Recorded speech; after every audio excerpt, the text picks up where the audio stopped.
Diplomatic economy اور barrister کلیم الیاس صاحب. سر آپ جو بتا رہے تھے پرائیویٹائزیشن کے حوالے سے خاص طور پہ جو پی آئی اے میں جو ایلیمنٹس تھے اس وقت. جی بالکل, تو میں یہ کہہ رہا تھا کہ ایکچولی ٹائم ہوتا ہے کسی بھی چیز کو پرائیویٹائز کرنے کا. میں سمجھتا ہوں کہ آلریڈی ہم کافی لیٹ ہو چکے ہیں اس کے بیچ میں. اس کی کافی عرصے سے ایک ایفرٹ ہو رہی ہے اس کو پرائیویٹائز کرنے کی, اور ابھی 23 ہی کو اس کی بیڈنگ, اوپن بیڈنگ جو لائیو ٹیلی کاسٹ ہوگی, سب کے سامنے ہوگی, ٹرانسپیرنسی ہوگی اس کے بیچ میں. تو دعا کریں کہ ہو جائے. اس کی وجہ یہ ہے کہ ادروائز جس طرح میں نے اسٹیل مل کی آپ کو پہلے مثال دی, تو اگر یہ اس دفعہ پھر کچھ اچھا اس میں بھی ویسے ایک پرابلم آ رہی تھی. اس کی یہ بھی چیلنج ہوا ٹرانزیکشن, جب یہ ٹرانزیکشن شروع ہوئی تو چیلنج ہوا. لاہور ہائی کورٹ میں مختلف پٹیشنز ہوئیں, لیکن ایک petition Lahore high court Pindi bench میں بھی تھی جس میں اس کی ٹرانسپیرنسی چیلنج کی گئی, ویلیویشن چیلنج کی گئی, اس کا اوور آل پروسیجر چیلنج کیا گیا. تو اس میں لاہور ہائی کورٹ نے مسٹر جسٹس جواد حسن نے بڑی ڈیٹیلڈ ججمنٹ دی اس کے اوپر, اور میں سمجھتا ہوں کہ وہ بہت ہیلپ فل ہے. ایک تو اس ٹرانزیکشن میں بھی کافی کلیئرٹی آ گئی چیزوں کی, جو لیگل ایشوز کی, اور فیوچر میں بھی جو پرائیویٹائزیشن جو پروسیس ہوگا. فار انسٹنس میں آپ کو بتاتا ہوں کہ انہوں نے جتنے ویلیویشن رولز ہیں, ٹرانسپیرنسی رولز ہیں, وہ سارے ان کو کورٹ نے ایگزامن کیا ان سب کو. اور اس کے اوپر ایک بڑی اس میں جو ایک انٹرسٹنگ چیز کورٹ نے بھی آبزرو کی کہ کانفیڈینشیلٹی اور ٹرانسپیرنسی, اس کا ایک بڑا خوبصورت بیلنس ہے پرائیویٹائزیشن لاز میں. یہ میں اس لیے آپ بتا رہا ہوں, جیسے اس پٹیشن میں انہوں نے چیلنج کیا کہ ویلیویشن رپورٹس یا ویلیویشن پروسیس کے دوران جو بھی ڈاکومنٹس ہیں وہ کورٹ میں پروڈیوس کیے جائے. تو اس میں ہمارا یہ کہنا تھا کہ وہ سارے ڈاکومنٹس کانفیڈینشیل ہوتے ہیں جو ویلیویشن میں ہوتے ہیں استعمال. کورٹ نے اس کو پوری ان رولز ریگولیشنز کو اور ہمارے آرگومنٹس کو سارا ایگزامن کیا, and then they reach the conclusion کہ ایک بڑا خوبصورت بیلنس مینٹین کیا گیا ہے لاز اور ریگولیشنز میں. آپ کو یہ لگتا ہے کہ ابھی یہ جو 23 کو یہ میں بات کمپلیٹ کر لوں. تو کورٹ نے یہ آبزرو کیا کہ ایک بڑا خوبصورت بیلنس مینٹین کیا گیا ہے لاز میں ٹرانسپیرنسی اور کانفیڈینشیلٹی کے بیچ میں. یہ بڑا امپورٹنٹ چیز ہے, کیونکہ بہت سی چیزیں کانفیڈینشیل رکھنی ہوتی ہیں, لیکن ایک جنرل امپریشن یہ جاتا ہے کہ یہ کانفیڈینشیل ہے تو اس کے اندر پتہ نہیں کیا ہے. ویلیویشن ایکچولی ایک ایسی چیز ہے کہ اگر وہ کانفیڈینشیل نہیں ہوگی تو فار انسٹنس جو ایک بیس پرائس ہے, ایک گورنمنٹ خود ایک پرائس طے کرتی ہے کہ اس سے اوپر ہم بیچیں گے, نیچے نہیں بیچیں گے. یہ میں آسان الفاظ میں آپ کو اس کو بتا سکتا ہوں. وہ سب ویلیویشن رپورٹ کی بیسس کے اوپر ہوتا ہے. اگر وہ آؤٹ ہو جاتی ہے تو آپ کا کوئی بھی انویسٹر ہے, فار انسٹنس ایک اور چیز آپ کو بتاتا ہوں کہ پی ٹی سی ایل کی جب پرائیویٹائزیشن ہو رہی تھی تو گورنمنٹ نے اپنی ایک ریفرنس سے ایک پرائس رکھی کہ اتنے پہ ہوگا تو ہم بیچ دیں گے, جبکہ بڈ اس سے بہت اوپر بڈس آئی تھیں. اس سے آئی وڈ سے ایٹ لیسٹ 30 to 50% اس سے زیادہ بڈس آئی, اس لیے کہ reference price was not disclosed. اگر وہ ڈسکلوز ہو جائے, بالکل اگر ڈسکلوز ہو جائے, اگر انویسٹر کو پتا ہو کہ گورنمنٹ کے ذہن میں ہے کہ اس کی فار انسٹنس پرائس 1 کروڑ روپیہ ہے, تو 1 کروڑ روپے سے زیادہ بڈ کوئی نہیں دے گا. تو لوگوں نے تو سر پی ٹی سی ایل پہ بھی بڑے اعتراضات اٹھائے تھے اس دور میں, پتہ نہیں کہ 4 ارب روپے کی بیچ دی ہیں کچھ اس طرح. دیکھیں بالکل اعتراض ہوتے ہیں, آبویسلی بہت سے لوگ ہیں جو اوور آل کنسیپچولی پرائیویٹائزیشن کے خلاف ہوتے ہیں. میں سمجھتا ہوں کہ اس میں پرائیویٹائزیشن کا گورنمنٹ کا کے لیے بڑا ضروری ہے کہ اویئرنیس کے اوپر اس پہ کام کریں. ایک چھوٹی سی چیز میں آپ کو بتا چلوں کہ دنیا میں کئی ٹرانزیکشنز ایسی ہوتی ہیں, فائنینشیل انسٹیٹیوشنز کی خاص طور پہ بھی ذکر ہو رہا تھا, جو $1 کے اوپر ٹرانزیکشن ہوتی ہے. There are many examples, bank بک جاتے ہیں ایگزیکٹلی $1, کیونکہ اس کے ساتھ لائبلٹیز اٹیچ ہوتی ہیں. لوگوں کو یہ سمجھنے کی ضرورت ہے کہ بینک کوئی بھی چیز, کوئی بھی انسٹیٹیوٹ جب بک رہا ہے تو اس کی بیس پرائس کیا ہے, بٹ اس کے ساتھ لائبلٹی کیا ہے. اور لائبلٹی ہمارے جو اسٹیٹ اونڈ انٹرپرائزز ہیں, یہاں پہ سب سے بڑی لائبلٹی وہ ورکرز ہیں جو کہ سیاسی طور پہ بھرتی کیے گئے, اور 80s اور 90s کے دور میں دھڑا دھڑ بھرتی کی گئی, یہ سوچے بغیر صرف اپنا ووٹ بینک بچانے کے لیے. اور اس نے جیسے پاکستان کی اکانومی کا بیڑا غرق کیا, آج ہم دیکھ رہے ہیں یہ تمام اسمال یہ جو اسٹیٹ اونڈ انٹرپرائزز ہیں, یہ انہی کے. سر ذوالفقار صاحب, آپ چونکہ آپ کا بینکنگ کے ساتھ ایک ایکسپیرینس ہے, ابھی آپ دیکھیں تو ایک بہت بڑی ہمارے پاس ایک فوج تیار ہے ینگسٹرز کی جو کہ جنہیں ہم کہہ رہے ہیں کہ جی 25 سال سے کم عمر کے لوگ ہیں اور وہ ہماری ٹوٹل پاپولیشن کا یا 30 سال سے کم عمر لیٹس سے کہ 60% ہے. اگر وہ 60% ہیں بھی ہیں تو یہ جو ہیومن ریسورسز ہیں یہ بھی ایک کیپٹل ہے. اس کو ہم پازیٹیولی کنورٹ کیوں نہیں کر سکتے؟ اور اگر پازیٹیولی کنورٹ کرنا ہے تو بینکس اس میں کس طریقے سے اپنا کردار ادا کر سکتے ہیں؟ یہ سب سے ضروری جو بات آپ نے کی ینگسٹر کو انوالو کرنا بینکنگ سیکٹر کے ساتھ، یہ شروع ہوگا آپ کے انسٹیٹیوشن سے جو ایجوکیشنل انسٹیٹیوشن ہے. یہ آپ کو ایک تعلق ان کا ڈیولپ کرنا پڑے گا. ان کی تعلیم سے جب یہ کالج لیول کے اوپر آ جاتے ہیں تو وہ مضامین کی شکل میں ان کو وہاں پہ انٹروڈیوس کرنا پڑے گا. تھوڑا سا ٹیکنیکل ایجوکیشن کی طرف بھی ہے کہ اگر وہ ایجوکیشن لیتے رہے تو تھوڑا سا ٹیکنیکل سائڈ پہ چلے جائیں. دیکھیں اویئرنیس جب تک آپ نہیں دیں گے، جب آپ میں تو سر ڈاکٹر اور انجینئر کو بھی ٹیکنیکل ایجوکیشن میں ویسے گنتا ہوں. نہیں، وہ دیکھیں بات یہ ہے کہ ہم اپنی ایج کی اگر آپ بات کریں تو اس زمانے میں صرف آپ یہاں ڈاکٹر تھے یا آپ انجینئر تھے، تیسرا کوئی آپ کو تیسرا پروفیسر بھی تھے. وہ جو رہ گیا وہ پروفیسر بن گیا یا وکیل بن گیا. تو دو جو باعزت شعبے تصور کیے جاتے تھے وہ صرف انجینئر تھا یا ڈاکٹر تھے.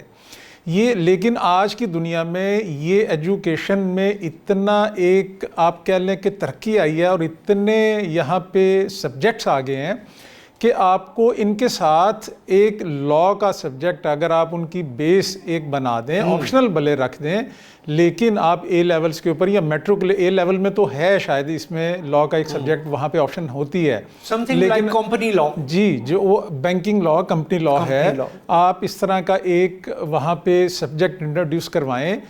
بینکنگ سیکٹر کی پریزنٹیشن اور نمائندگی وہاں پہ ہو یونیورسٹیز کے ساتھ. جیسے میں نے پہلے کہا کہ باہر یورپ یا کسی اور ترقی یافتہ ممالک میں وہ آپ کو جو آپ کی فی ہے یونیورسٹی کی، کالج کی، وہ آپ کو فائنانس کرتا ہے بینک آ کے.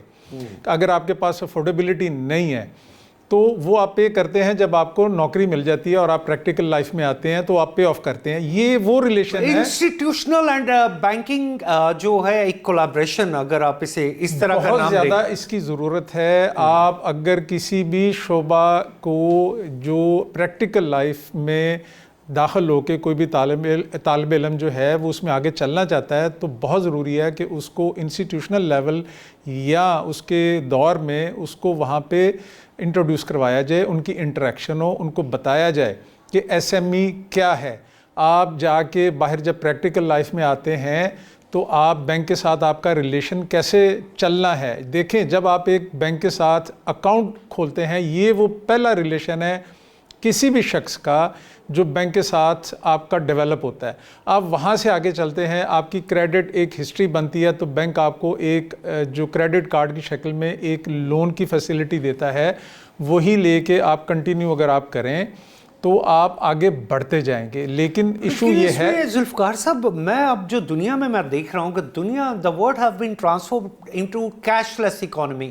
تو پاکستان میں یہ جو مائکرو فائنانسنگ ہے اور مائکرو فائنانس کے مختلف ٹولز اور اس طرح کے بنے، ابھی ویسے بینکس تو نہیں بنے جیسے بننے چاہیے تھے، لیکن جو بہت سارے ٹولز ڈیولپ ہو چکے ہیں، دنیا تو ٹوٹلی کیش لیس کی طرف چلی گئی ہے. تو ہم کیا اس کے بارے میں ہمارے آج کوئی ٹرانسفارمیشن ہے ہماری بینکنگ سسٹم کا؟ بہت اچھی ہے اور شروع ہے.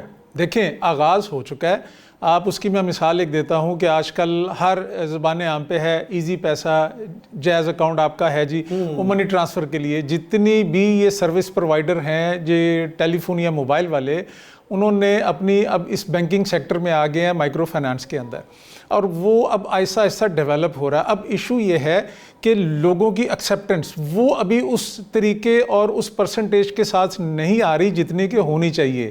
یہ کیش لیس اکانومی آج سے 5 سال بعد آپ دیکھ لیں کہ ہمیں ان کے ساتھ ملنا پڑے گا ورنہ ہم بہت پیچھے رہ جائیں گے.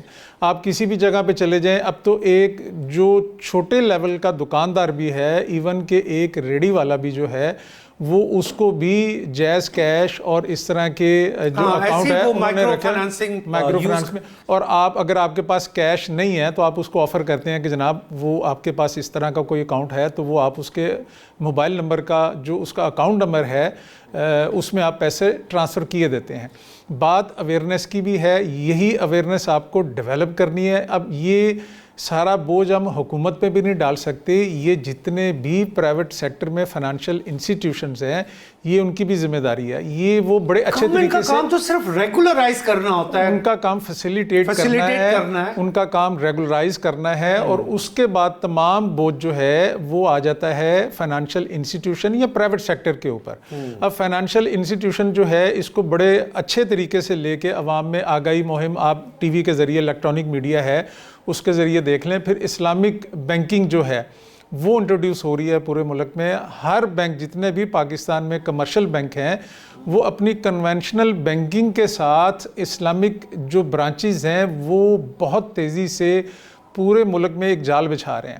اب جتنے بھی بڑے بینک ہیں, میں ان کا نام نہیں لوں گا, وہ آئندہ آنے والے سالوں میں 200-400 برانچز انہوں نے ٹارگٹ دیا ہے. نہیں, اگلے 2 سال میں by the year 2027, by the end of 2027 آپ دیکھیں گے ایک واضح فرق آپ کو نظر آئے گا کہ ہر جو بینکنگ سیکٹر ہے یا بینک ہے پاکستان کے اندر, ان کی 200 سے زیادہ برانچیں ہونے جا رہی ہیں, اور وہ اس کے اوپر بہت کام کر رہے ہیں. پھر یہ برانچیں بنانا مقصد نہیں ہے, ان کو چلانا بھی ہے, یہ بزنس ماڈل ہے.